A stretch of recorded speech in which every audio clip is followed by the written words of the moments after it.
Welcome to Business Masterclass 22. Did I get round to every table? I just want to make sure if I didn't say hello to every table. Is anyone? I'll do you now. I won't miss you out. I don't want to feel like I've missed you. I knew there was one. Hello, lovely to meet you. I'm James. Pleasure to meet you. Yes, lovely. Yes. Hello, sir. What's your name?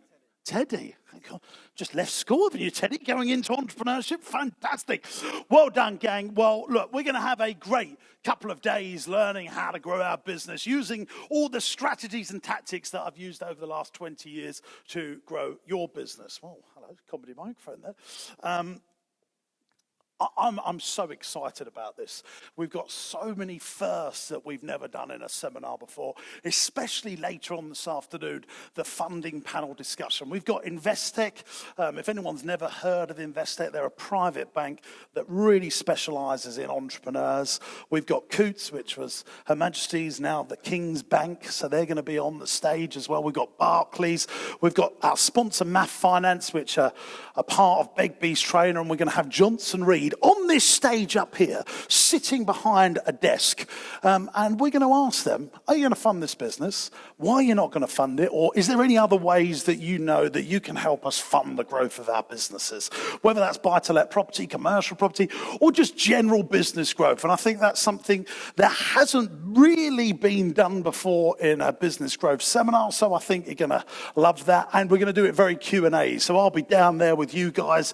I'll be asking them the questions with you about strategies and tactics of how they can help us grow our business. And I think a lot of entrepreneurs and business owners are worried at the moment about what's going to happen in the markets because of rising interest rates.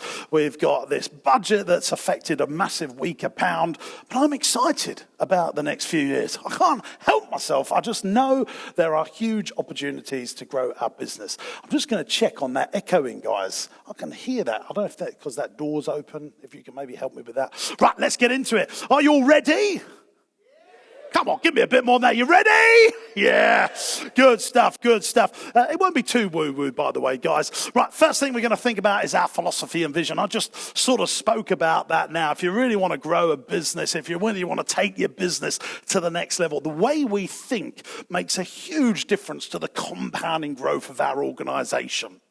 And it's not just you, The better you think, the better your business are.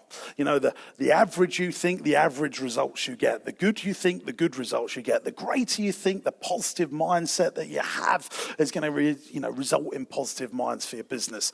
And I think it's really important that we actually find some thinking time.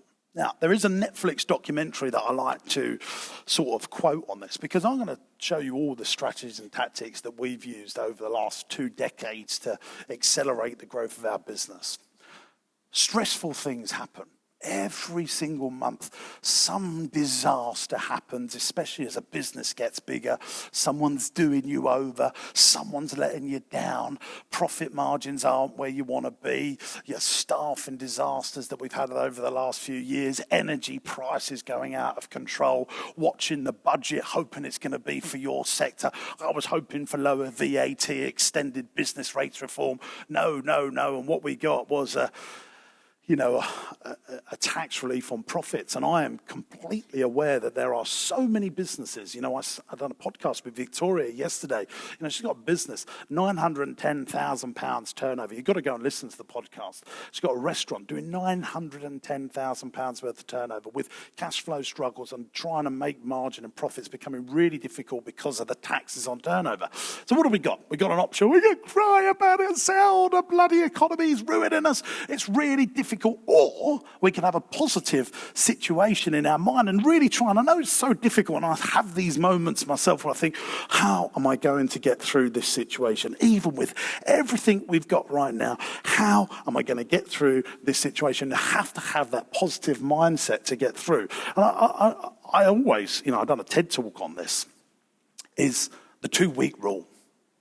Usually within 2 weeks, the problem is solved, everything's over, everything's better, and your job as an entrepreneur is to not let you get yourself down for a prolonged 2 weeks. You can have a bad half hour. Hell, you can have a bad a bad hour, maybe even a bad day, but you've got to come in next day ready to fire. And I'm afraid, gang, if you're taking the path of entrepreneurship, if you're taking the job that you've chosen to employ people, to take risks, to personally guarantee, I mean, sometimes I cannot believe the millions of pounds that I've personally guaranteed, but I'm okay with it. I'm like, yeah, okay. I know, well, maybe I'm into the 15 million of personal guarantees now. What the hell? But, I can just go to sleep and I'm fine with it because I've decided that's my role in life and I know I'm going to pay it all back and I know I've paid millions back before and we'll just go again. And hey, I think of this. Why not? Why not see how far you can go? And that's what I want to really feel empowered that we get through these next 2 days and think, why not see just how freaking far we can go? Why not see that if we can double our profits, triple the size of our business, buy that property, employ that brilliant team, build a brilliant team? Because I think a lot of people, I speak to so many people on the podcast, they're like, oh, James, I just can't get the freaking team. Well, you're a moaner. You're moaning to me, and that's what you're going to get, moany bloody people. So I really hope that the next 2 days we can really turn some things around. Guys, come in, Mr. and Mr. Punctuality, hey? You didn't get the note? Right, okay, so what you got to create for your team, vision, mission, and culture. I really want to talk about this just for quickly to explain this. Now, it's a very woo-woo thing. We're going to get through all these woo-woo things because I think it's a good foundation, and then we'll get into the real important stuff, although this is very important. Think of your culture in your business. Think of the structure of your business, very similar to how the army run, very similar to how a private school operates, and very similar to how a religion operates. This is the power stuff. Because these guys regularly reinforce the vision, mission, and culture. Now, lots of businesses, they get the statement up and they put it in reception. This is the vision of the business, this is the mission, and this is the cultural statements. We've done it. And then we'll readdress it in a decade's time when we think we need to change it again. But these great sort of 1,000-plus-year organizations like the army, like religions, like big private schools, they've got assemblies in place to reaffirm what we want to believe as a school. So we're going to meet up every morning and go over the vision, mission, and culture. Religions have done it very, very well. Let's all meet on a Sunday and just go over the same stuff that we went over last Sunday, and we'll just keep on going about it. We'll create cultural statements. We'll call them the 10 Commandments. Hey, we'll even get books out there to reaffirm everything. We'll call it the Bible. We'll get good logos so everyone can recognize where we are around the world. We'll put branches around the world. We'll call them churches. And then what we'll do as well, we'll put a system in place where we're going to have a hierarchy to reaffirm all those cultural statements. We'll call him the Pope. And then we're going to have cardinals. Then we're going to have archbishops. Now look at the army. They've done exactly the same. Schools have done exactly the same. A system to reaffirm the vision, mission, and culture. Now, Apple, apparently, and I have this on good authority, they're doing 45 minutes training every single day in every single shop before they open the doors. And I think that is the numero one reason why they have the highest spend per head on retail of any retail shop company in the world. Because of that. I'm absolutely sure of it. And they're reaffirming that vision, mission, culture. And you go and meet someone that works in an Apple retail store and you go into any other retail store, the difference between the team that are managing and selling you that stuff in Apple is just amazing. They love the thing. They think they're going to own Apple one day. It's a really powerful thing to reaffirm that training. Now, I don't think many companies, and I think we're guilty of it, we try and do it as much as we can, but the more your training you do, the more you're gaining from your team. Let's just have a quick show of hands. Who is training their team every single day, religiously? Just look around the room. Not one of us have put our hand up. And that is the difference between us and someone like Apple. And I also understand as a business owner, it costs them £100 to make an iPhone. They sell the thing for £1,200. We've got some healthy margin to put in the processes to do this. I was speaking to Jazz, who works with me, about cruise ships on the way here last night. Before you can go and work on a Disney cruise ship, you're into Disney for 4 months intense training before you get to see a customer. Is that going to make a difference to the vision, mission, and culture of that company? Now, they've also done some really smart stuff. They've created content that's 100 years old. People have been brought up on the bloody thing and they want to go and work there. And so you've got to try and find systems and processes to constantly reaffirm this stuff. Why do I write books? I've just done a 4th book. The primary reason that I write books is so that my senior team and hopefully our people that just come and work for us read those books and we reaffirm the culture and the beliefs that we have as a business. I want everyone to know without a shadow of doubt one of our cultures that we're frugal on costs so we can be generous on investment. I want every one of our team to be scared about spending money on costs. I want them to get really excited about saying we could invest in that to grow the business rather than costs. I want everyone worried, hey, I'm going to put it there, that they've left the light on overnight. I do. I want that to be part of our culture. So what can you do? And the other things I do is I hope that some of my senior team listen to my podcasts. And I hope they watch my YouTube videos. We've got over 1,000 staff over a big geographical patch. We're not all in one building. We don't all work 5 days a week. That's another great thing, by the way. I think when you're running a business Monday, Tuesday, Wednesday, Thursday, Friday, it's so easy and everyone does the same hours to build culture rather than, say, in a leisure business like we've got, where some people are working 2 days a week, some people 3 days a week, some people don't work the weekend, some people work weekdays. It's really hard to create that. So if you're lucky enough to be a 5-day-a-week business where everyone does the same hours, I think you've got less excuses to put great systems of vision, mission, and culture into your business. Right, let's get into some proper stuff now in terms of what you want from your business. I like doing this. It's called the PBA number, gang. This is your personal bank account number. Now, my view is lots of business owners are building businesses and they don't really know why they're building it. I call this battle planning. And what we really want is a war plan. So what's the difference between battle planning and war planning? And I think when I explain it to you, you go, ha, ha, ha, I'm a battle planner rather than a war planner. Best way of describing it, World War I v World War II. If you ask any historians about World War I, they still really can't succinctly describe why that happened. We were sort of fighting, we were losing lives to gain a metre of land, and then we were losing a metre of land, then we were gaining a mile, they were losing a mile. We don't really know why we're here. No culture, no vision, no mission, complete and utter flipping disaster. At least with World War II, as horrific as it was, everyone knew we're getting rid of the bloke with the weird moustache and we're going to do it as quick as possible. We're going to find all the ways that we can get rid of him and get on with our lives. Brilliant. Now that's a really powerful thing. We know why we're doing something. In business, I think it's really important you have this PBA. This is your personal bank account number. Know what you want to earn. I speak to so many people on the podcast. Oh, I'm building a business. Why? Why are you building a business? Oh, because it's... Why are you actually building the business? How much do you want to make? Because some people want loads of time and they just want to work 3 days a week. And actually earning £30,000 a year is fine for them. Other people want to build a beast and they want to earn £1 million a year, and then you can work out actually what you need to build. So what we want to do, gang, is work out our personal bank account number. So if it is 80k a year, if it is 300k a year, if it is 1 million a year, you work it out and then you reverse engineer the process. And actually once you've got this sussed, you can then focus on what you really want to build. And then it might go into legacy. But in the early years, I'm talking about the early years as the first 10 years of business, if you can think about what the number is that needs to enter your personal bank account, then you can start really planning the business. Well, I don't think a lot of people know that.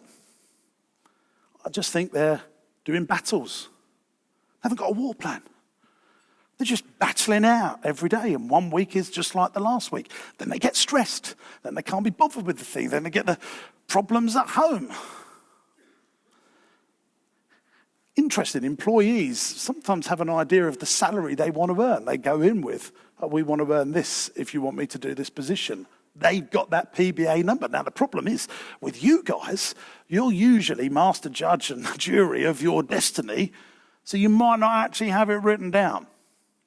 Really powerful to write this stuff down. So get your PBA number.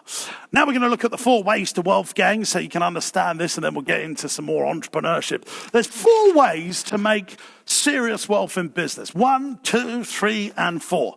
Now the 4th way is called MDD. This is marry, death, or divorce. Because I know lots of people that have just married into it. Someone's died or they've divorced and they've become quite wealthy.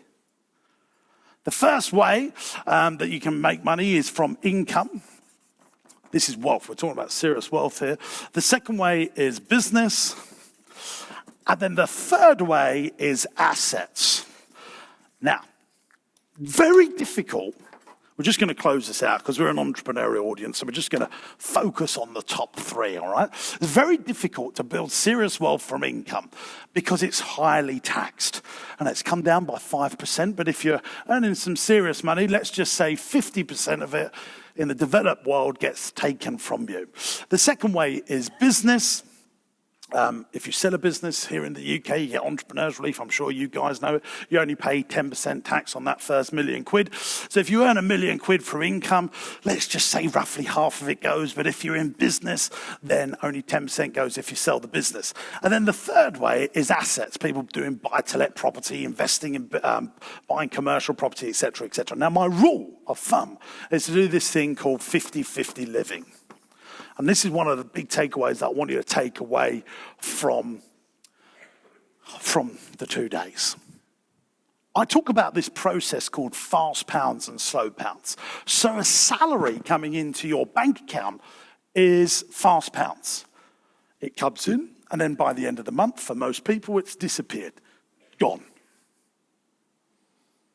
The trick is to take 50% of your fast pounds and reinvest it into what I call slow pound building assets.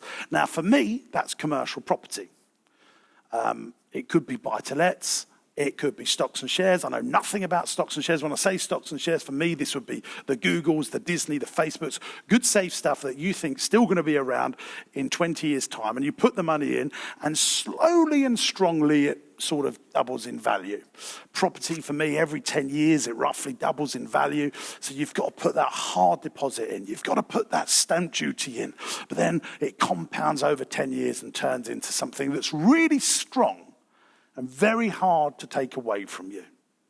Now, the problem is, with a business, you're building a business. You're generating loads of cash flow, fast pounds. Then bills come in, there's problems, or an opportunity comes. We need to buy some stock. So you're pumping all the fast pounds in the hope that you're going to make more fast pounds. Now, lots of people do make more fast pounds. But then what happens? Let's make more fast pounds. So we make more fast pounds, more fast pounds. Then you get to the end of your days when you exit the bleeding thing because you're too tired or you're dead or the business has gone wrong. And you go, oh, we had some really great years 10 years ago, but we didn't build any security, any slow pound building stuff. So if you are on a high income, I want you to take 50% of your income and put it into assets. Very difficult to do. People that can do this, Beyonce, for example, Adele, earning 100 million a year, are going to spend 50 million, put 50 million into slow pound assets over 10 years. That's going to compound and it's going to be lovely. But when you've got a business, this is the secret sauce, because if you haven't got high income, the way that you can control more fast pounds to put into slow pounds is by having a business, working your business harder, but not just so hard that you never extract some slow pound building stuff. It's tempting to keep on growing the beast. It's tempting to keep putting your cash flow into growing the beast. But what happens is if you take some out, put it into your real estate or something that's slow pound building, the compound effect of doing that, this is my experience, after 5 years, you can then re-leverage that slow pound stuff to really go and do some business stuff. And when we do the funding panel, it's obvious all these people are people that I've banked with, and continue to bank with. So the guy from Investec that we're going to meet later, are they here yet? Trace, are they here yet? No, I can slag them off and say what I like for 20 minutes then. So the guy from Investec, because we've got property and structure around us, they are prepared to lend to us on terms that we could have only have dreamed of 10 years ago as a business. Coots are the same. They've just lent us. We've bought 2 more commercial properties. The power of that compounding over a period of time. It's all like a 10-year plan, this, by the way, gang. You know, it all starts working at 10 years. But 10 years is nothing. Anyone that's got children, 0 to 10, when did that happen? It's like that. But if you can plan your slow pound building stuff, think about what you can do at the end of 10 years. Because if you've got all these assets in the background, the banks want to lend you at really cool terms that allows you to go and buy more fast pound building stuff to really grow your business. Am I making sense with what I'm saying here? Hands up who is in doing this 50-50 living stuff. I just want to see if anyone is actually doing that. Just a show of hands, who's forcing themselves to invest in some slow pound building stuff? Let's have a show of hands if you feel you should be doing more. Who's not doing any at all? Just have a... hopefully we can change some minds over the next couple of days. So we call this 50-50 living. 50-50 living personally, but also 50-50 in your business. These are your leverages, guys. You want to get money into this stuff. And you should fund all the fun of your life out of this. So if you want to buy a snazzy car, a snazzy house, a snazzy holiday home, snazzy clothes, don't do it out of these two. Do it out of your assets. Not always possible. I was investing in this stuff from a very young age. I've done it at 18, done it again at 19, done it again at 20, because this stuff just burns cash. Takes time to do, but you've got to get it into slow pounds, gang. Right, let's keep going. Another big little tip for me, another little woo-woo thing that I do, and if you don't believe me, you can ask Chuds. There is a list on my desk. It is in a gold frame. It is one of the most old-fashioned things to do, and it's got, I think, 47 on the list, because I do it every year. I take some off and put new ones in. These are the 47 things that I really want to achieve, hopefully this year or over the next 18 to 24 months. Now, the reason, and I also have a picture, like a vision board that I've got there. And so I'm on my Mac and I'm like, oh yeah, I need to be on that, Just reaffirming the stuff that I need to do. Guys, and I put all the old ones behind the sheet on the desk. So in this gold frame, there's like 15 bits of paper now. The amount of stuff that I've crossed over that list. Sometimes I have to put them on to the next year because some of them are quite hefty goals. One of them at the moment is I want to buy a hotel. I've just got this in my head, and I think, I want to just do this in my own place. I don't want to give these guys 50 grand a day for this place. Just the way I think, so that's on there now. And day nurseries that we want to buy, what we want to do with our attractions, and that I want our team to feel really happy, what I want to do with our property business, the profits we want to make, what we want to invest in this stuff. And because I've written it down and I can see it, don't do the stuff like just putting it in your iPhone, a list to see.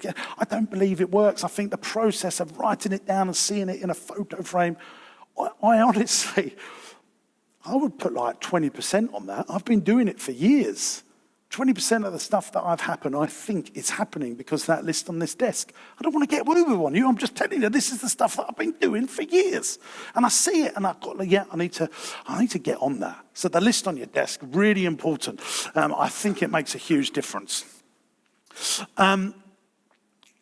Big question for you now, and I'm just going to leave it in the room. We're going to have a little couple of minutes on our tables. I ask this all the time if anyone's been to my seminar, so don't cheat if you know the answer to this. Then we're going to get into the new stuff. What do all successful, wealthy people do? What do all great business owners do? They do one thing. And I want you on your tables for the next 2 minutes to discuss it with your teammates on your tables. There's one word that I want to get in there. The reason we're doing it is because I want you to think about it over the next couple of days. Deej, can we have some music? On your tables, think of the one word. What is it they do? I'm going to come round with my team and get you to answer this as well. On your tables, get to meet the people on your tables as well. It's one word, gang. We're going to fill in the blankety blank up here. Some people weren't listening. I'm just going to tell you the question again. What do all successful, wealthy people do? Or what do all business owners do? What do all smart people do? I love this. I love it. You got 30 seconds, gang. Then the Rafatas is going over that section. Jazzy Bear, that section. And we're going to get some answers from people. I like the music, Deej. This is good. Feels good. Right, let's wrap it up. Let's get some answers, gang. Let's get some answers. Deej, let's stop the music. Right, I need someone to help me. I need someone to help me to come write some names up. I'm gonna get someone. Who wants to be my helper? Who wants to come up on stage? I'm gonna get some. Well, that lady, put your hand up. Yes, come on. What's your name? Sally! Come up here, Sally. You're going to write down people's answers on this board up here, all right? Where are you from, Sally? Birmingham. Yeah, I know that. Well, I don't know that. Midlands Asset Finance, they're from Birmingham. So you just go over there, Sally. We'll get people's answers. Right, anyone got any ideas? Hands in the air. Come on, let's get involved. Raf, get to this man in the middle there. Look, he's so... Come on, Raf. Come on, mate. Like your job depends on it. Look at him, just a slow glacial pace. I want to get some speed in the room. Okay, what's your name, sir, first of all? Mark. Mark, what business have you got, Mark? I'm a photographer by trade, but I invest in property as well. Fine, okay. What's the word, you reckon? Invest. He's got it straight away. Unbelievable. There we go. That's it. Straight away. Sally, you're done. Off you go. That's it. Do you know, that's the first time that's ever happened to me. The first time, and I've been doing this gig for a long time. Yeah, they invest. Can we give Sally a round of applause, by the way? Sally, you smelt lovely as well. Did you go for a jog this morning? Little joke there for you. Yes, they invest. Now, look, I'm not just talking about investing in property, in stocks and shares. What we have done collectively in our business is we've invested in people, which I think is the ultimate one.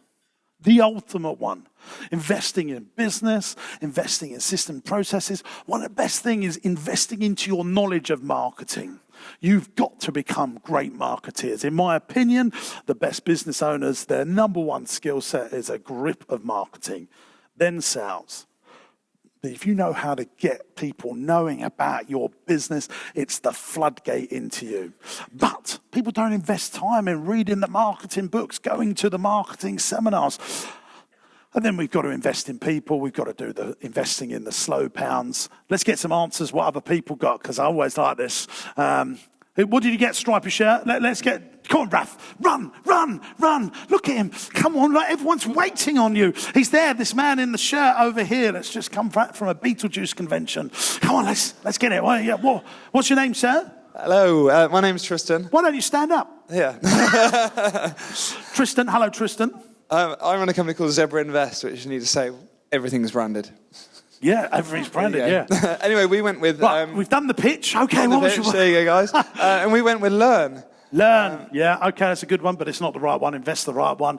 Give him a round of applause. Thank you very much. Learn's a great one. But yeah, look, the more you learn, the more you earn, and the more you can invest. But the reason I do this is because everyone thinks about investing in the traditional way. And whilst I do believe property, absolutely, investing in businesses, but investing in your brain and investing in team members. Hands up if you've got team members in the room. Let's have a look. Keep the hands high in the sky. Hands up if you haven't got employees. Hands up. Okay. Hopefully that you change that, because my opinion is everyone that's got employees just builds something far better. It's great. You give people a career, you give them a great job. It's brilliant, but also it allows you to grow the business because you've only got 24 hours a day. People say to me all the time, James, how do you spin all these plates? It's very simple. We spend over £1 million a year on non-to-turnover management, and we've been doing that for a very long time. So these are people that are not directly associated into day-to-day turnover. It is a cost. But if you flip it and say, no, this is an investment into the future, and I also know that businesses, when we're taking businesses over, we've got to invest into people for a good 3, 4, 5 years before we start seeing a return. When we started our day nursery business, which is a whopper of a profitable business now, something we're really proud of. But, when I think about it, we've been at that gig for 15 years.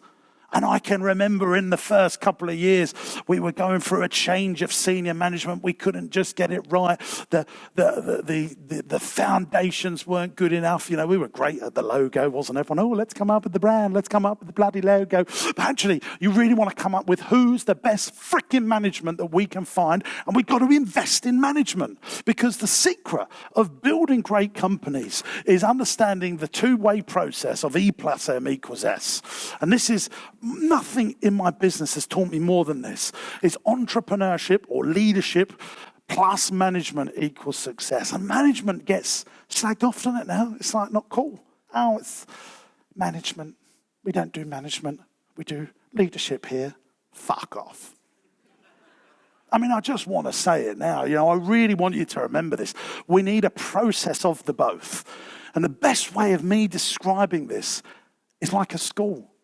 Your head teacher is your leadership. Your teachers are the management. Remove the teachers from the business. Then you've removed, the school, you've removed the management. And so you absolutely need both. And that is the best way of describing it. When you're talking to your teams, I'm going to say, have we got 1,000 pupils here with just a head teacher with no teachers involved? How can you be on your business, leadership, entrepreneurship on the business, but you want someone so freaking good in it? And that is E plus M equals S. So when you're running your business all the time and you want to do the next thing, you want to grow it to the next level, think very carefully to yourself, are we just doing E here? Is there too much E and not enough M? But also, especially when I've gone into local authorities and done some consultancy work, there's none of this. There's just loads of this. That's why nothing flipping gets done. So you absolutely need both, a yin and yang approach. You need the risk taker, the person that, what are we going to borrow £1 million here? We're going to sign a personal guarantee for this puppy, are we? Oh, we're going to sign a lease for 20 years. We're going to try and make the impossible happen. But actually the magic's in making the possible happen and making the possible happen really well and really consistently. And I've just been blessed to be surrounded by some really strong M's in our business. Too many E's, it all falls apart. Everyone remembers their great teacher from school. But do you really remember the head teacher? You remember that? I'm thinking of him now. At second, Mr. Lawrence, my history teacher, just an inspiring, amazing teacher that just, kids that didn't even like history wanted to do history. And I can remember, we knew as a secondary school, the same 30 kids would go from lesson or subject to subject and behave completely differently. We knew Mr. Bourne in IT was a walkover. Let's destroy him, gang! Let's get him! Let's destroy him! We were throwing aeroplanes. I can even remember Lee Fenner from school threw a chair across the table. Never do that for Mr. Lawrence. Same kids, different set of behaviour. Because of the strength of the management. Because of the strength of the management alone. But that management does need leadership to thrive. And that's why this very simple process, I actually call this the secret of success in business. In fact, you can all leave because once you understand E plus M equals S, that is the foundation of it all.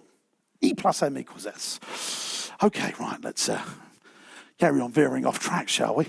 So they invest in themselves, business, assets, and people. These are the big ones that I like to invest in, and I've definitely invested more in businesses and people than assets. I bought loads of slow pound building stuff. I forced myself to do it. So we bought an industrial estate 2.5 years ago. Cost us about $500,000 in terms of deposit, stamp duty and all that stuff. I have a choice there. Do I take that $500,000 and go and open 3 more day nurseries in leasehold businesses that technically can make us more profit? Or do I invest in a slow pound business and that industrial estate generates us about 140, 150,000 of rent, and then we've got the mortgage out of it? But I could put that $500,000 to 3 day nurseries and potentially make £750,000 a year. That is the challenge that my brain is faced with all the time. But then I think, in 10 years' time, I do think that about the day nursery. I'm doing group therapy with you all here. Am I making the right decision? Should I have invested in 3 more day nurseries, or was the property the right thing to do? Shall I tell you why I do it? I'll tell you the absolute reason. I've said it in my videos. Is if something happens to me, what is going on behind there? If something happens to me, I've got 1,000 team members that are responsible for me. So if something happens to me, I want the business to continue. And I've put a will in place that will continue. But the bank's going to want their loans paid off, and we're not highly leveraged in no stretch of imagination, but they're going to want some money. Then I've got a family now, I've got 2 kids. Can Natalie go and run an industrial estate and collect rent? Or could she go and build farm parks and be responsible and talk to my team about that and look after the kids and draw an income from that? Does she even want to? Absolutely not. Zero interest in entrepreneurship and stuff like that. But I want to know that if I die, and I've seen it happen, my mum died when she was 44 and had nothing. So I think it's really important that these slow pounds give you that security for the ones that you leave behind, and also that your business, your organisation can continue if you build up something important like me. So that is why I do some of that stuff. Don't just keep on building those fast pounds. That something happens to me, I know there's loads of property for the businesses to continue and my family continue should I disappear, because I don't think that it's normal for people to take the amount of risk that I take. I think it's calculated. I absolutely think it's calculated. I think, we can't, we're not going to make any big mistakes. I think we're just rinsing, repeating what we've done before, and we're learning 10% better, but that's not for everyone. So that is why I do some of that stuff. And hopefully you can take some points from that. Okay, gang, we're going to now go through solopreneur, entrepreneur, investorpreneur. And we're going to go through a little structure which I like to call the entrepreneur's pyramid. You ready? Yeah, good. Okay, so this is the entrepreneur's pyramid. After meeting loads of entrepreneurs, and definitely I've coached lots of entrepreneurs, done lots of non-exec work. I've had lots on the podcast, 3 types of entrepreneurs. And as soon as I'm talking to them, I'm thinking, which one of these? Are these solopreneurs? Affectionately, I like to call them sheep, doing the same thing day in, day out, get up, eat grass, rinse, repeat. Or are they oxes, which is the 15%, which I call entrepreneurs? And then the top 5%, what I call investorpreneurs. And hopefully, as you go through the next 2 days, you will start at least having the investorpreneur mindset and no solopreneur stuff and no entrepreneur stuff, because it's going to set you up with security and systems to really grow something that's going to be around for a long time. So let's have a look at the sheet, the solopreneurs. They're doing the same day in, day out. They've got no vision. They wait for it to happen. If it ever happens, let's see. Anyone associate with that, doing the same day in, day out? Come on, hands up. We're going to change it. Just 1, 2, we're going to change that. 3, we are going to change that, baby. Next one, oxes. Now, I think this will be most of us in the room. I even hop back into this every now and then. These people do massive working hours. Hands in the air if that's you, baby. Look at the room, massive working hours. We call these huge pound turners. These babies, they can have a 5, 10, 15, 20 million pound business. We still put them in the ox category. They fear failure. So they're worried. They're reading the news right now. Oh, the interest rates. Oh, what's going to happen to the pound? They're letting this negativity infect their brain. But they have what we call moments of glory. Let's just quickly talk about this. One big contract comes in that makes a load of money. We've got a moment of glory. This will keep us riding on into the future. And those moments of glory happen sort of once every 4 months, once every 6 months. Like a farmer having a really good harvest. We made some money this year. Let's keep doing what we've done for the last 20 years and we won't have to sell any more land. We'll just carry on because we've had a moment of glory. They've got a control complex. They're the gods of their business. Nothing shall happen without my say. Nothing shall happen without my say. Who's got a bit of a control complex over their business? Come on, get your hands in the air. That's good. That's good. Control complex. Next thing is the eagles, the investorpreneurs. These guys are always recruiting. This is a big difference between the oxes. They're scared of payroll. Got to keep payroll down. Got to keep payroll down. And we're only going to bring in the bare minimum payroll. We're not going to have any investment staff. No investment people. The eagles are always recruiting. Always looking for talent. Oh, I'm very guilty of this. I meet someone telling Con, let's give it a go. If it doesn't work out, we'll let them go after 6 months, if they're not right for us, but we're going to give it a go. So they're always looking for talent. If they find someone in their day-to-day life that can grow the business, that has a skill set opposing to them, or a skill set that is missing in the team, they employ them. They are always recruiting talent and always looking for it. They're looking for the right opportunities. The Oxes, as we go back to them, they're always looking for opportunities, but it might not necessarily be the right opportunities. Victoria and I had a very good discussion about this on her podcast yesterday. She's got a £910,000 restaurant and she wants to go and do a sandwich. I mean, I'm not slagging you off here, I'm just telling you because I don't want you to go and do it. She wants to go and do a sandwich round thing, you know, like get one of these vans and go and sell sandwiches on industrial estates. Yes, it's an opportunity, but would an investorpreneur do that? No, because it's an owner-managed, one-man band type of business. And investorpreneurs are not looking for Me Too stuff. Sometimes Oxes do Me Too stuff. They see someone doing well. Oh, me too. We've been guilty of that. Hey, guess what happened in the pandemic, gang? Let me tell you. All the supermarkets, for the first time ever, couldn't cope. Oh, they couldn't cope. They couldn't even sell you pasta toilet rolls. Now, we have got lots of hospitality businesses. We had toilet rolls and we had pasta in our kitchen. We'd just been closed down. Hey, let's open a farm shop and become Me Too business. Now, what we're very good at is when we saw it wasn't working, we closed the flipping thing down. We don't just let it carry on going. But there was a gap in the market there that no one was buying things, and everyone that's never sold food before in their flipping life had turned into a Me Too business to try and compete with Tesco's and Sainsbury's. I mean, come on. Trace, or something, James, can you go and have a word with them about the drill in the background? It's really starting to get on my nerves. Thank you. I'll leave that one with you. So they fear failure, moments of glory. They're looking for the right opportunities. I hope I've given you some clear examples of the two differences there. So they're expert profit turners. And I think one of the big things about investorpreneurs, and I really want to harness the point, is their skill set. I'm going to go around and punch them in the face in a minute. It's really getting on my nerve. I'm so sorry about this, guys. They're expert profit turners and marketeers. And that marketing, I just can't believe this.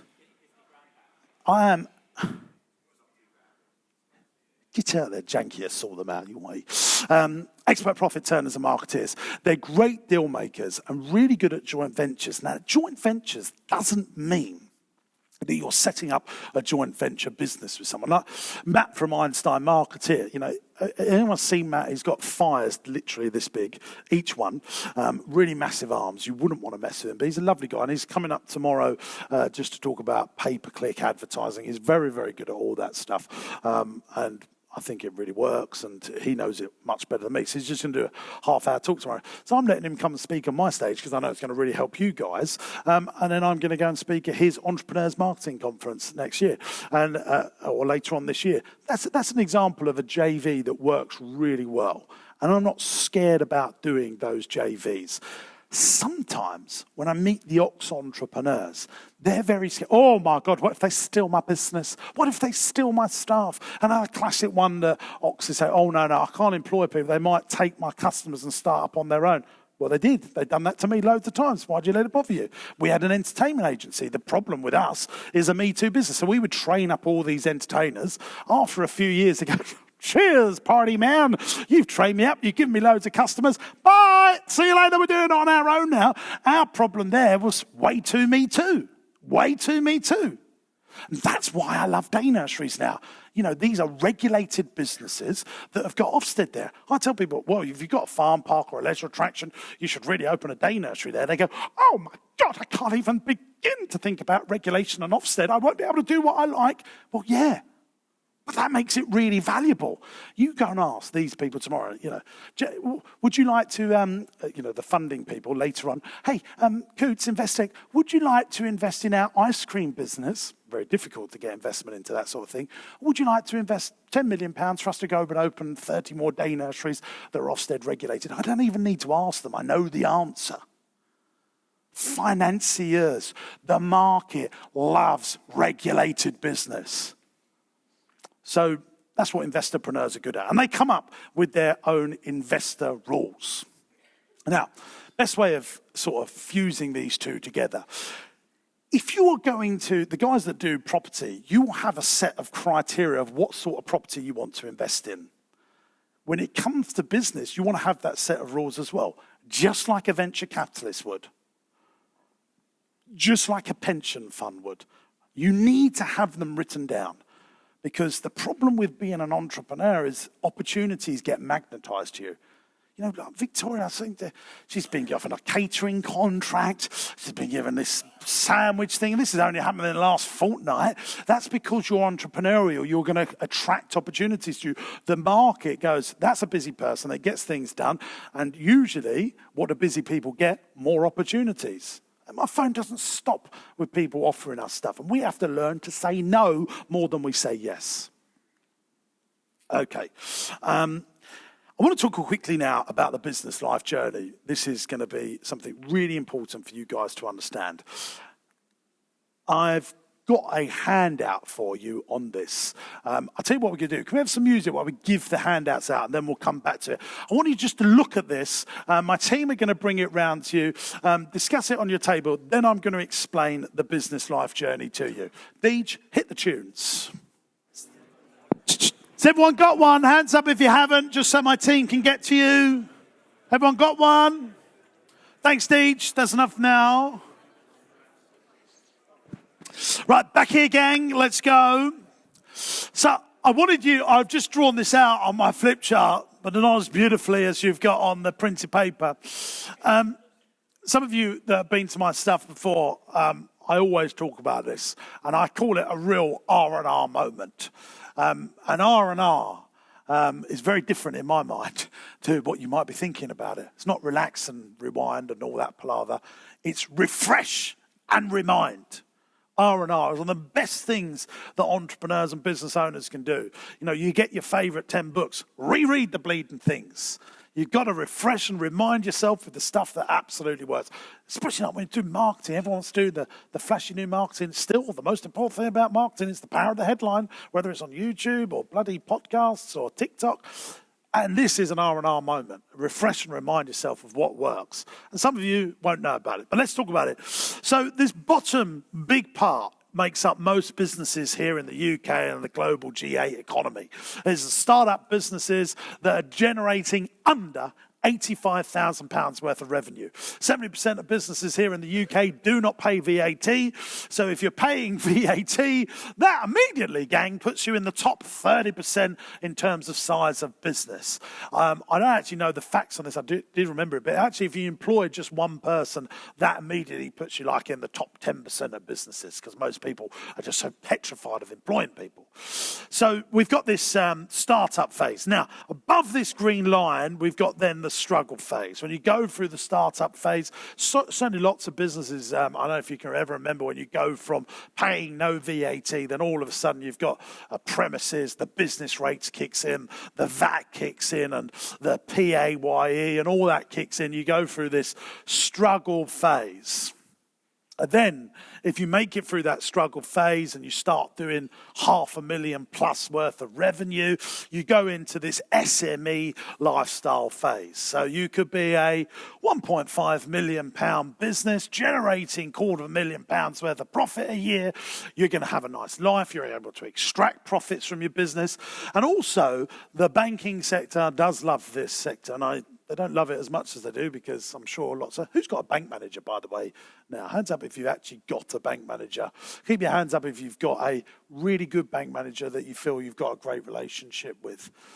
So like 2 or 3. And I think if you'd have asked this room 20 years ago, they would have known Dave from Lloyd's that would come out and see you, and you'd have your £1 million, £2 million revenue business. Now the banks really are not giving assistance to businesses unless they're doing 6.5 million of revenue plus.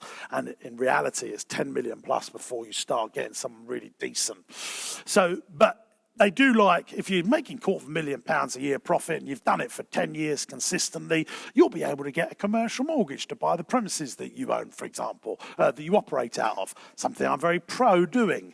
That's good. Now, if you then decide to go to the next level, so you've now got your £1 million turnover restaurant, for example, and you want to go and open another one, that's when I think you start getting these struggle phases. And I looked at this. Does anyone know Bill's Restaurant?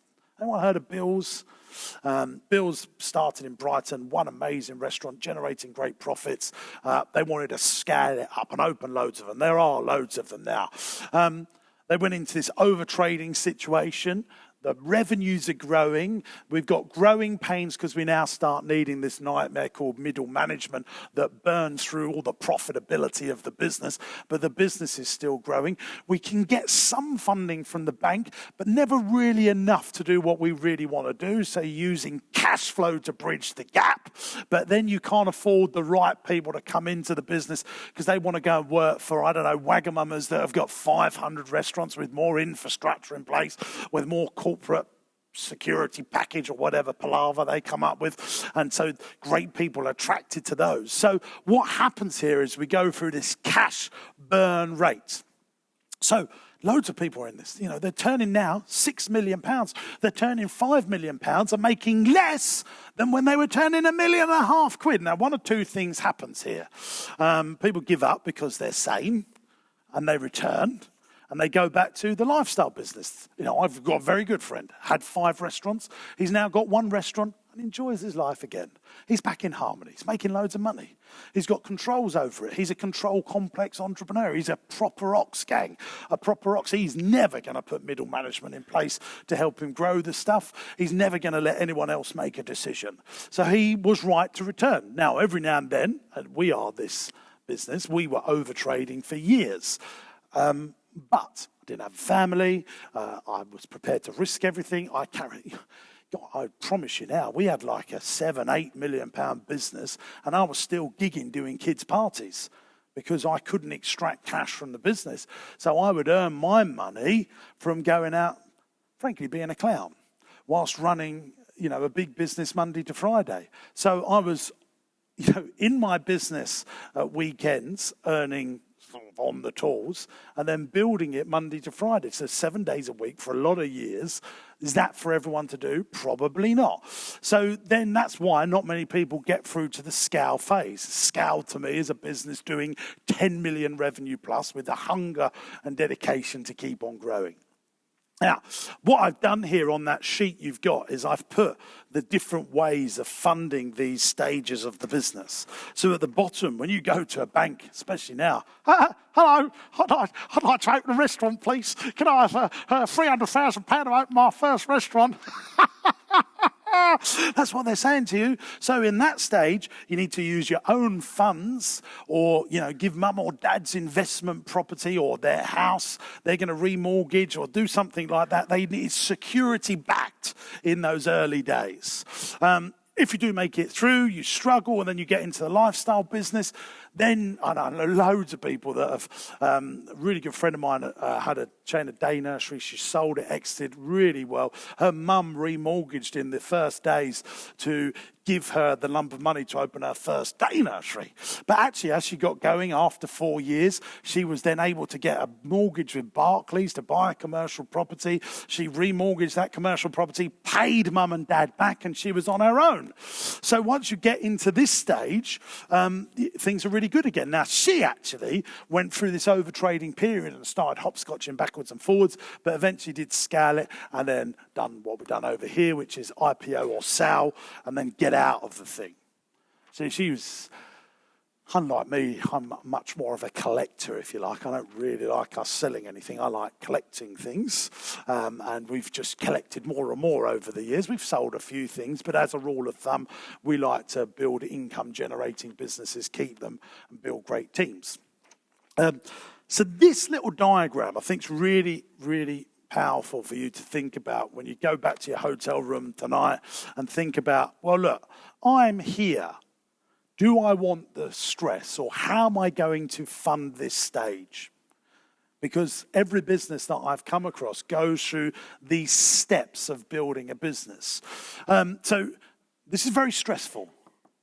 Very stressful. This is very stressful, but there's not really much at risk here, because if you get to this stage, you might have 50, 100 employees. That's 100 responsibilities that you've just inherited. Here, you don't care that you've made no money. You just are feeling fantastic. It's like an orgasm because someone's given you some money and you've got a customer. I can remember it in the early days. I was like, wow, someone's actually given us 50p. They've traded with our business. It just feels euphoria that, I remember the first days we opened our play centres and there was a massive queue to come in. I didn't care that we didn't make any money. I just thought, someone's actually turned up. And this is an amazing period. This is still, when I was with Aaron, we had Aaron's our MD. We had a big annex at the back of my house. We used to answer the phones in our dressing gowns. If we'd made enough money, we'd just close the office and go down the seafront, have lunch. They were the most amazing memories of my early life. That startup and struggle phase. There was nothing, we had old desks.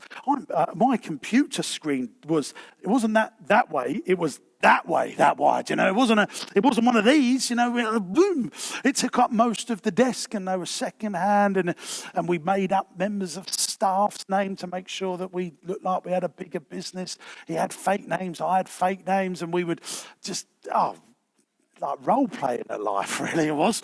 So they were amazing. I didn't really care that we didn't make much then, and then it all becomes very grown up, doesn't it, gang? That's the problem, or the good thing. I don't know. You can decide. So, my big question to you, and I am gonna, because I want to get people's opinions of this in the room.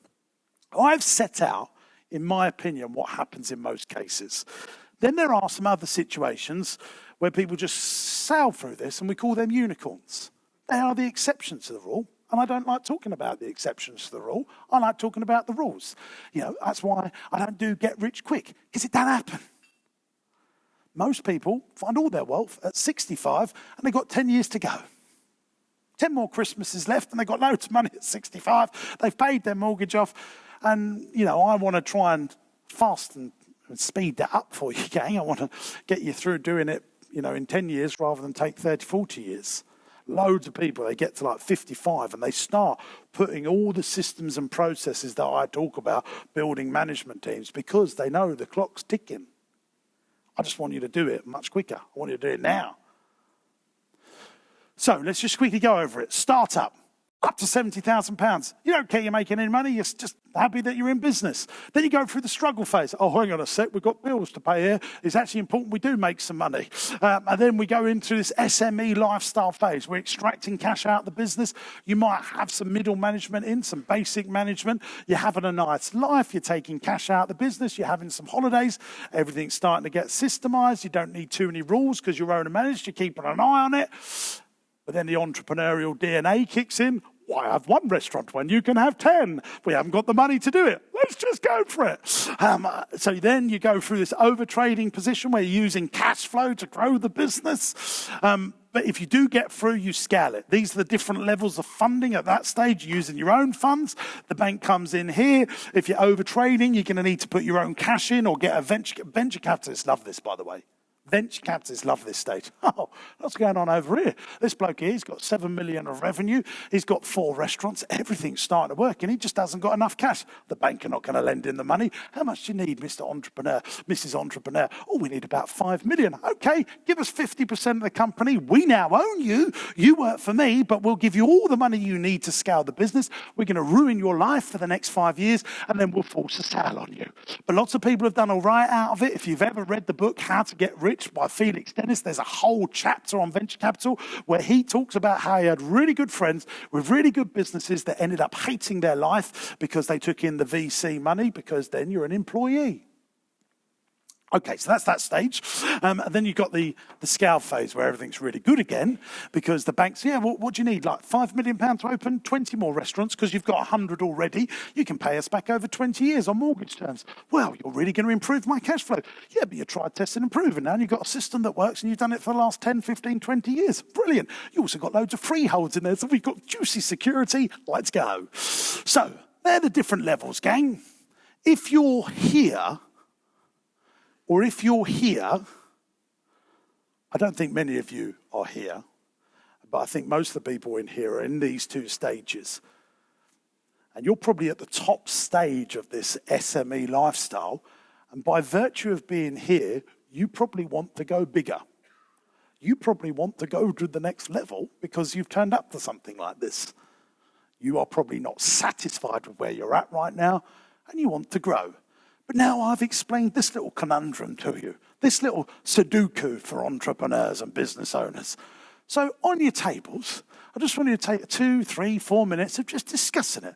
Then my team are going to bring around the microphones, and we're going to have a little group discussion on how you think about it. It's like AA for entrepreneurs, gang. So let's have some music, Deej, and let's ask the questions. Go. 2, 3 minutes. Okay, gang, let's... Who wants to share? This is the big question that I want you to think about now. I'm going to bring it up on the side. So the big question is, are you going to build a beautiful boutique business, this SME lifestyle business, or are you going to go for scale or big? And what really helps here is when we have this conversation with the room, you really help fellow delegates think, oh yeah, that's a good point. So the big question I'm going to be asking you directly when our team comes to you with the microphones, are you going to go boutique? Or are you going to go big? Or are you going to return? Maybe you're a big and you think, actually, yeah, I really resonate with what James is saying there. I'm going to be a returner and go back to beautiful lifestyle, boutique. Okay, so who's going to share with us some of their thoughts? Come on, gang. Put your hands in the air. Come on. Let's get someone. I want to get someone's opinion. Oh, look, this man over here with the cool glasses. Jazz, get his name. Andy. Hello, Andy. So what are you going to do? Boutique or big? So I've been in the overtrade section. Yeah. I then sold that business, Yeah. exited, and now I'm in the SME, again, ready to go forward to scale. Interesting there. So you was in overtrading. Why did you sell? Because it got too much? Investors that I had the same different mindset to me, so I exited. So they like but that I, little scenario. I created a middle management structure that worked, Yeah. and it was able to run without me. Unfortunately for myself, or fortunately, however you look at it. And they forced you out, in effect? To a degree, yeah. So that little story that I gave... Really resonated, yeah. Was it? Yeah. Yeah. Have you read the book, How to Get Rich? No. Has anyone read that book? It's not really how to get rich. It's just it actually puts you off wanting to get rich, I think, because he's really brutally honest about that. And I listened to that visa, and it just put me off them. And they come and talk to us all the time. Oh, James, what do you want to grow? Party, man. You want 20 million quid to grow the thing, and we'll destroy your life, Yeah. Oh, it's not like that with us. Well, they say to me, this is what they say to me when I meet with them. We're like cuddly venture capitalists. Right. Are you really? The fact that you say we're like cuddly venture capitalists, then that just say to you like what they think of the industry that they operate in. And they all say it to me. I've met like 4 or 5 different ones. It's like they've all rehearsed this line to, get people over the line. We're like cuddly venture capitalists. Oh, yeah. All right. Can we give them a round of applause to share that? I think that's a really... Anyone else out there? I think these are really powerful, these things, especially when someone's brutally honest about that. Sometimes the best learners. Someone else share what they're going to do. Let's come to Carmel Jane. CJ's a fantastic entrepreneur. Please go and chat with her in the group in the breaks. She's a photographer, built great business, and I had the pleasure of working with her for a while. CJ, over to you. I'll share the love. James really helped me go from probably about 400, make you believe, and then this academic year we went to about 1.6 turnover. We're probably looking at 2.2 to 2.5. And so this has been really interesting because I just want to keep growing, but actually I've gone from playing tennis 5 times a week the last few months is back to 2 times a week, which is a pretty good indication of how much I've been working. And so I really don't know what I'm going to do. I mean, the business is working amazingly. We sell school photos. We've just smashed through the figures this month have been the best ever by plus 50%. And I don't know if you're saying 2 million is when you go into over that. But is it? CJ, I know that you are at the top of this, aren't you? Yeah. And So what do I do next? What you now need to say you're making £500,000 a year profit, and everything's really lovely. You now got to make a decision: do I invest into people and not make the same profits but grow the turnover? But you probably, to have a really great life, go to 10 million. Because you can have £1 million worth of management to run the thing. And the question I'm asking people is, do you want to keep it where it is and start investing in property to build legacy? I've had this conversation with you so many times now. But we just you keep need to growing. make the We're decision. doing really well, and I don't know what to do. But I'm telling you that You'll have to put management in. Yeah, I've got And a that's- GM and I probably need a few more. I'm working too much. I need a couple more people. But can you be more like 3 million for your SME? Yeah, I think so, yeah. I mean, But it's look, kinda this is not an exact science. joke. I'm just telling you through my experience. In some cases, it might be 5 million, but I'm telling you, there will be stages when you put the next layer of management that starts burning that gross profit and reducing your net profit because you're putting more and more people in. Okay. You got us. What are you going to do? Oh, The big question is- I'm going to keep growing because it's fun. Give her a round of applause. She's going for big. She's going for big because it's fun. Let's see in 5 years' time if you start returning because you're fed up with managing the people and you don't like managing. That's the skill set. Anyone else? I'd like to do one more if there is someone that can, that's thinking about this. Yeah, we go over to this man, Jazz. Or Paul. He's on the case. Thank you. Tell us your name first, sir. My name's Ollie. Ollie. Ollie. Ollie. Hello, Ollie. I definitely think I'm in the struggle phase. So you're here. Yeah, I came VAT registered this year. Oh, that's it. So- I love talking to entrepreneurs about it. Well, you probably don't love talking about it. So did you just feel like your margin's been eroded? Yeah, I work in the business where a booking will come in a year ahead. So for bookings that I didn't charge VAT on, I kind of had to absorb the VAT. So my overheads became a bit higher this year. And I feel like I'm working a lot more. The business is constantly growing. I'm working a lot. But I feel like working a lot harder to achieve almost the same or a little bit more. Yeah. But I'm definitely still very much on the tools a lot. But so now you understand this, though. You do realise that once you get through that, life gets good again. Yeah. So there is hope. There is hope, Ollie. Thanks. There is hope. Let me just check.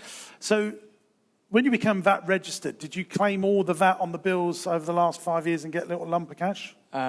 No, so I've started off on the fixed rate scheme. So I'm not claiming VAT back, but I'm paying Well, I think- 12.5%. I think my accountant's over there, John. These guys over there, just go and have a little chat with them, get a second opinion. I Make don't sure he buy doesn't a lot. charge you. I'm a service Make based. sure he doesn't charge you. Get that conversation for free. Yeah. There he is over there. But just have a little chat because I think sometimes when people, I don't know the ins and outs, I don't want to do any tax stuff, but just have a chat, get a second opinion on that. Okay. So you're now on the just normal VAT. You're off the flat rate scheme. No, I'm still on the flat rate scheme. Yeah. And you think that's better for you, do it? So it's a very service-based business. Yeah. I don't buy a lot, and my biggest costs are staff that aren't VAT registered, Yeah. that are just invoicing me. So What do you do? it's wedding entertainment. Cool. So that's very similar. Yeah, To, I like your podcast. Thanks. Yeah, the entertainment game was really how we started. What I would do is build that up and start thinking about other businesses that can work without you. Yeah, That I are agree. similar to what you're doing. So you can leverage the database of clients, leverage what you do, leverage your systems and processes. So for us, we were a children's entertainment company. Then we started doing prop hire and bouncy castles, still way too me too. Then we moved into venues. And if you look at the steps of our business, we tried to make our business less and less me too and less key person driven. So if, are you a singer, are you? Or No, DJ. a DJ. So really you are swapping time for money. Now you're swapping good money for your time, but you want to think about how you can do other stuff. So I've always said to DJ, I don't want to slag Jason off here, and I'm not slagging him off or giving him competition, shall I say. This setting up all this palaver is a much better business than being a DJ. Yeah, because Jason does a really good job for me. See you next year, Jason. We're going to have all this again. And so you're building your regular clients. What I hated about my entertainment business, you do a great job for them. You do an amazing wedding for them. You do an amazing party for them. You make memories for that family. Unless they're getting divorced, you're not going to get another wedding booking from them. So they're one-time customers.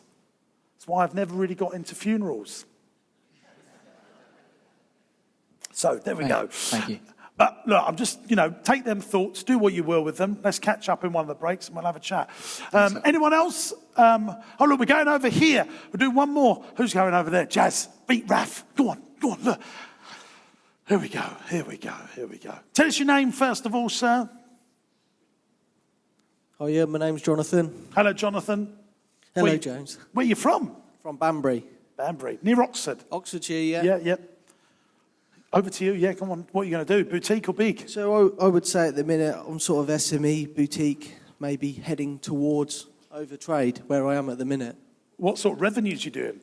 We'll do about 1.2 million this year. What do you do? Plumbing and heating business. Yeah.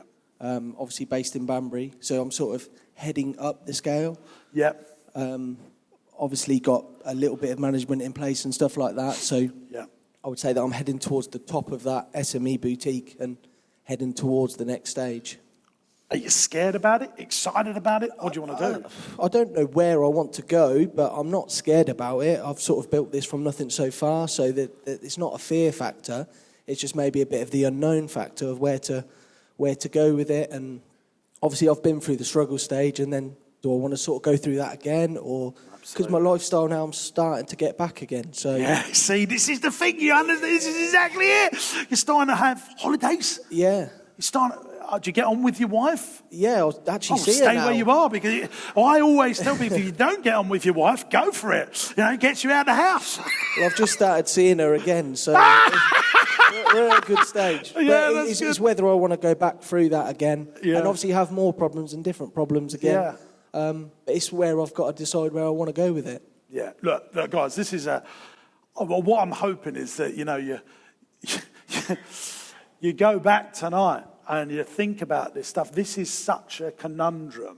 And I think when you look at all businesses, this probably repeats again. Like if you're at 100 million of revenue, you're thinking, this is really good. Do we go to 1 billion of revenue? Because I think these pain points will happen on bigger scales. Well, I think we all know they will happen. So hopefully I've given you some food for thought. I can see that people, their clogs are ticking. But it is the rule. You either stay big boutique or big. You know, you don't want to be a small boutique business because it will just steal your life. You know, like if you're a one-man band plumber, you know, these people, they're hardest working people. They feel guilty for going on holiday because their income stops. You don't want to be that boutique. But, you know, you are at that situation. I've spoken to so many sort of construction companies. They go, oh, do we go for them 10, 15 million pound contracts? Have we got those quantity surveyors? Are we not going to run away with cash and blah, blah, blah? So these are conundrums that we've all got to think about over and over and over again. But, big rule, gang, this is what you don't want. You want a profitable business, not a profitable job. So that wedding singer thing, that's exactly the DJ thing. That is a profitable job. That is a solopreneur business. The next stage, building the agency like we did, got some DJs working for us. We're into entrepreneur. What you want to get is the investorpreneur, where you build a commercially profitable enterprise that works without you in it. You must employ. You've got to employ people. You want to take a big business and you want to take it to the next level. You want to get some time back. You have to employ people. Sometimes as well in business, and this is, you know, when I wrote the book, The Experience Business, know when good is good enough. McDonald's are fantastic at it. They are not excellent, but they are consistently, religiously good. And that is really good. Greggs, another example. People love Greggs. I don't know why. People just love Greggs. It's consistently rubbish, but everyone likes it because it's consistently rubbish. They never say, we're going to put fillet steak on the menu today. Well, so I wanted my processed sausage. Well, what's all this here? This is all a bit different. And lots of entrepreneurs and SME business owners, they flit. They do some experience-based stuff, and then they do some cheap-based stuff, and then their brand gets lost. And if you look at all great brands, you know, you look at Rolex, we're going to be Rolex. We're going to be experience-based. We're never going to discount. At the moment, you can't even buy the bloody things. That's what we're going to do. Harrods, brilliant. Lidl, Aldi, you know, they know their market and they can say consistently within it. Then you get these other supermarkets like Sainsbury's and Tesco's that just want the whole market. And then Lidl and Aldi start taking them over and say, yeah, no, come on. We'll take all your value customers while you try and work out what you want to do. Now, obviously, these businesses are still super profitable. But that's what I talk about when knowing when good is good enough. Know your market. Another big thing as well here. Think big, but act small. This is the big one, gang. This is the big one. The best way of describing this is one of the banks that I mentioned earlier that I bank with. I go to their office. It's in a desirable part of London. And the reception is about 3 times the size of this room. And I'm telling you now, there's like 10 sofas. And then there's a koi carp thing in the middle. And I'll sit there every time I go in there. I go, this is what my fees are paying for. This is what my bloody fees are paying for. You know, I say it to them as well. I think, if this was my building, I'd put a Waitrose in here and collect some rent. And then I just need a reception that's like that corner part there. That is entrepreneurship thinking. But someone's gone in there and said, no, we need a reception the size of 3 football fields in one of the most expensive parts of London just so that we can look good. You know, I don't like that. That is not entrepreneurship.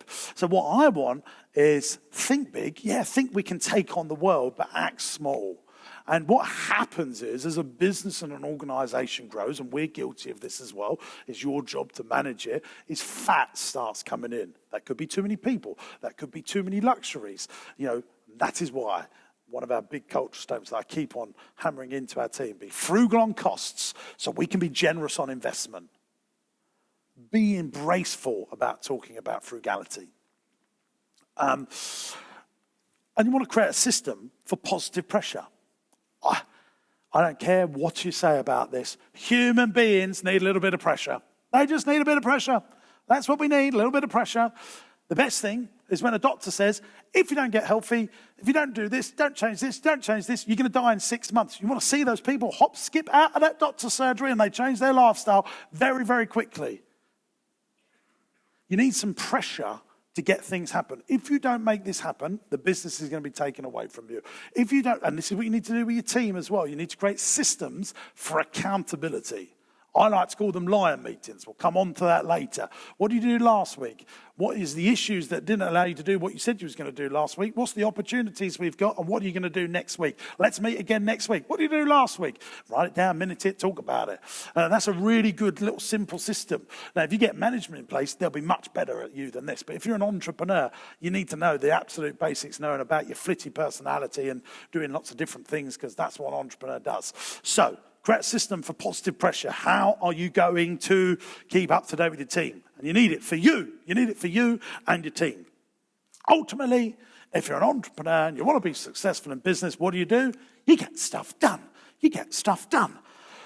Right, okay, how are we going? How are we doing, gang? What's the time? When's the next? Have I got a coffee break or two? 5 minutes. Okay, that's difficult. We're going to do the 8 traits, and then we'll get into their coffee break. Right, we're going to do the 8 traits of great entrepreneurs, gang. First one, let's get into it. They start with the end in mind. You want to build a great business, want to build a great organisation, you need to decide what the end goal is and work back. That's what the war plan is. We don't want to be battle planning, we want to do war planning. You want to be a great entrepreneur, you want to be one of the 8 traits of the greats, you start with the end in mind. Great people in education do this really well. I want to be a vet. Brilliant. We can reverse engineer. I need to get this at college. I need to do this at school, blah, blah, blah. You meet kids. I want to be a doctor. They sort of just sail through education so much better because they know what they bloody want. They're thinking with the end in mind. You're passionate. You've got to be passionate about what you do. You've got to love what you do. If you don't love the industry you're in, I think you're always going to struggle.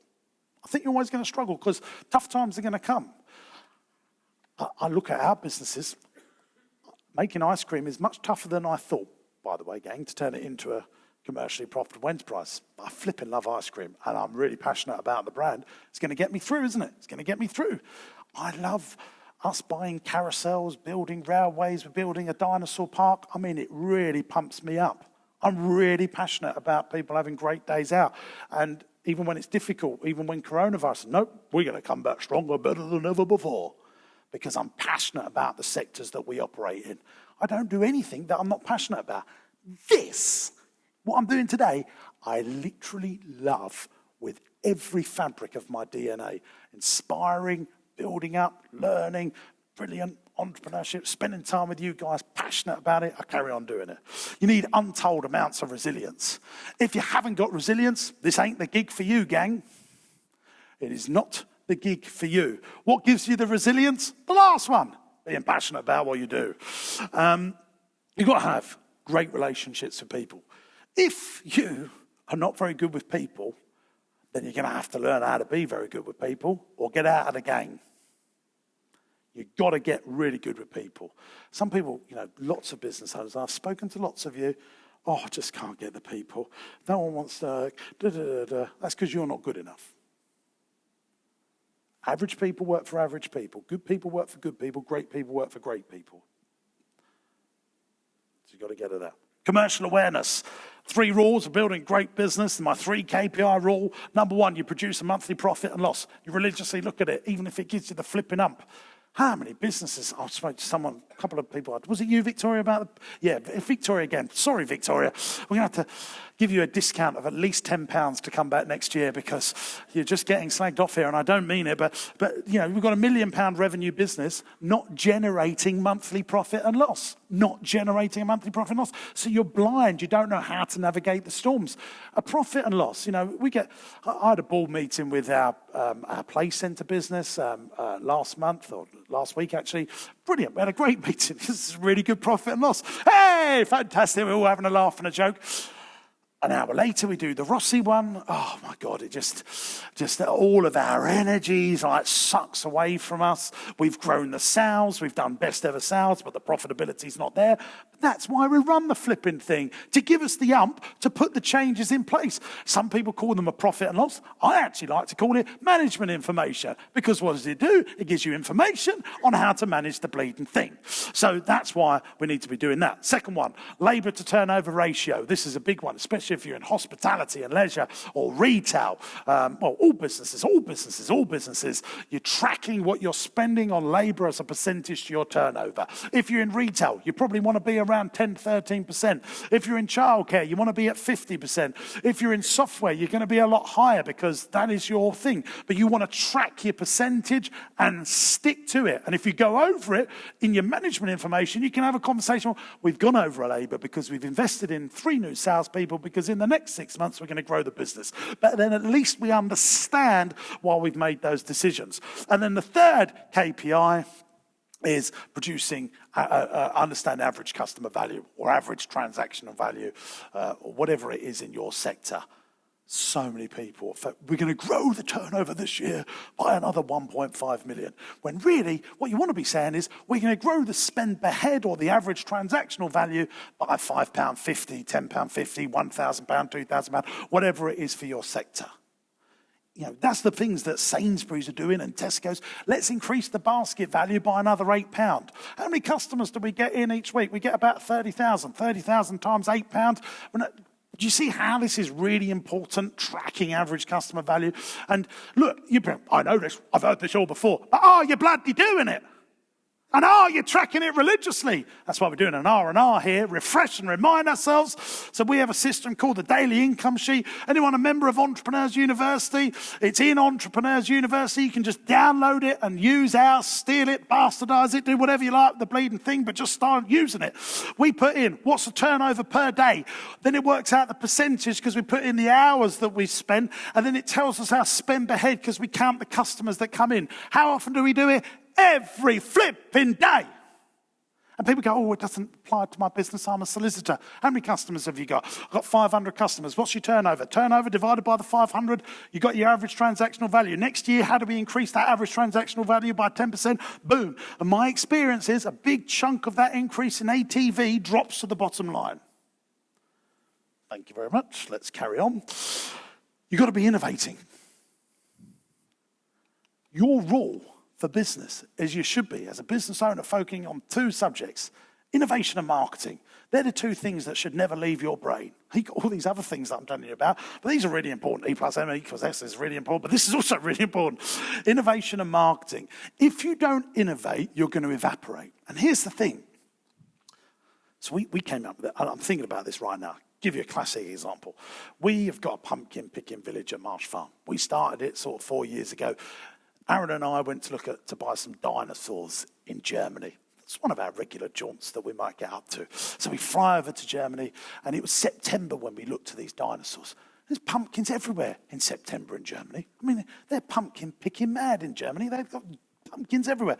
Anyway, so we went past this barn that had hay on the floor, and it was like, oh, it looked just full of pumpkins. I was like, this is really cool. This is really cool. So we converted one of our barns, and we just stole the idea. We innovated the idea here into the UK. We done it in Essex. Now, Essex is a very entrepreneurial county, let me tell you that. This year, there's at least 645 million pumpkin patches in Essex.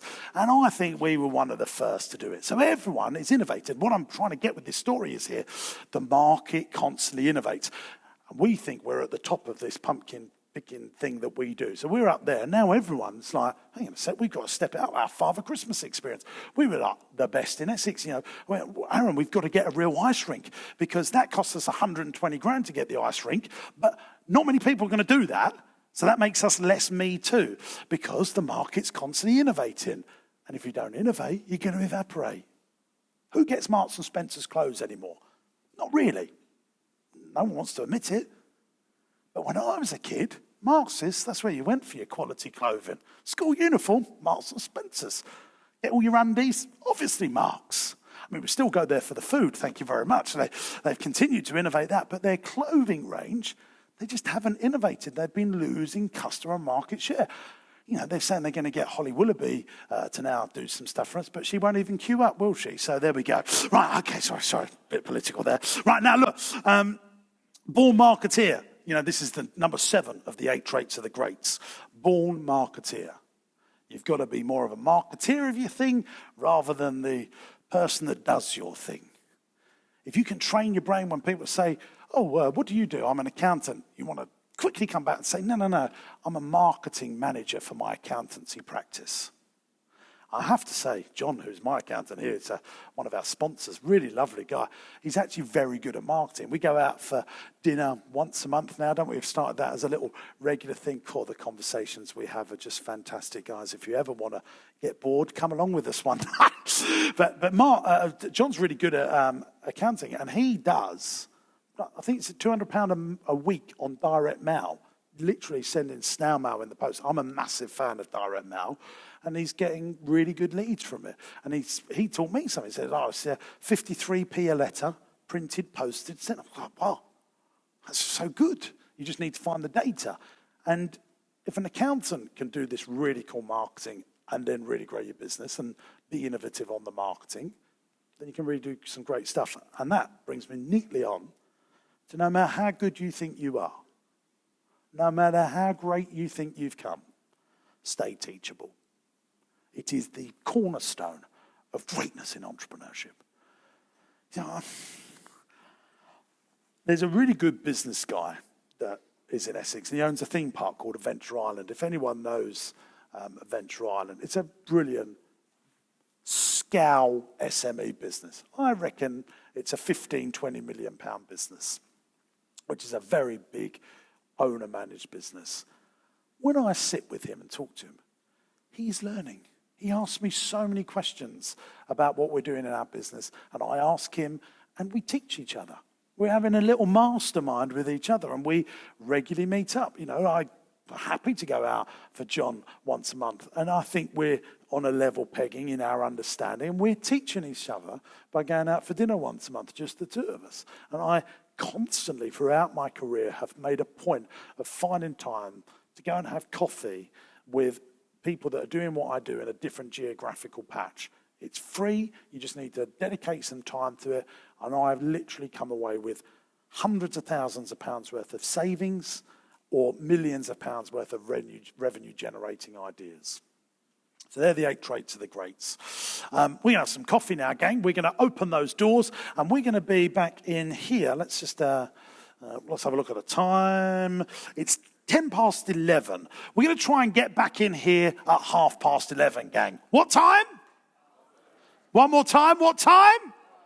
Don't be late. Have a good time. Deeds, let's have some music.